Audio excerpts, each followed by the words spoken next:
যে কোনো গাড়ি চালানোর জন্য রোডে আমাদেরকে ড্রাইভিং লাইসেন্স করতে হয়। আর ড্রাইভিং লাইসেন্স করার জন্য আপনাকে অনলাইনে পোর্টালে একটি আবেদন করতে হয় বিআরটি এর নিজস্ব ওয়েবসাইটের মাধ্যমে। আমরা যেই আবেদন, ড্রাইভিং লাইসেন্সের আবেদন, নতুন আবেদন এবং রিইস্যুর জন্য যে আবেদন, একই ক্যাটাগরিতে আপনাদেরকে আবেদন করতে হয় অনলাইনে। আমরা আজকে দেখব কিভাবে বিআরটি এর এই আবেদনের হালনাগাদ অবস্থা দেখব, কিভাবে অনলাইনের মাধ্যমে বিআরটি এ কিভাবে প্রবেশ করে এই হালনাগাদ অবস্থা দেখব।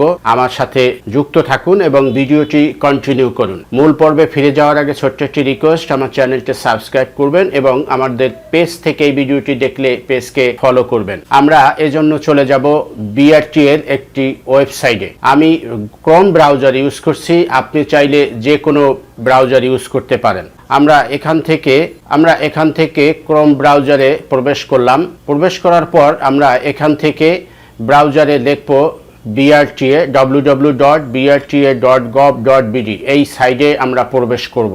এখান থেকে আপনি প্রবেশ করার পর আমরা এইভাবে ইন্টারফেসটি দেখব। এরপর লগইন এ ক্লিক করব। আমাদের যেহেতু এটা login user ID password create করা নাই, সেক্ষেত্রে আমরা এখানে একটি মোবাইল নাম্বার প্রবেশ করব। মোবাইল নাম্বার ইনপুট করার পর আমরা ফরগেট পাসওয়ার্ডে ক্লিক করব। ফরগেট পাসওয়ার্ডে ক্লিক করার পর আমাদেরকে মোবাইলে একটি মোবাইল নাম্বার দিব এবং সাবমিট করব। সাবমিট করার পর ওটিপি যাবে সাকসেসফুলি ভাবে। এই ওটিপিটি আমরা এখান থেকে ওটিপি প্রবেশ করব। আমাদের মোবাইলে যে ওটিপিটি আসছে, আমরা সেই ওটিপি আপনার এখানে সাবমিট করে নতুন করে একটি পাসওয়ার্ড ক্রিয়েট করব।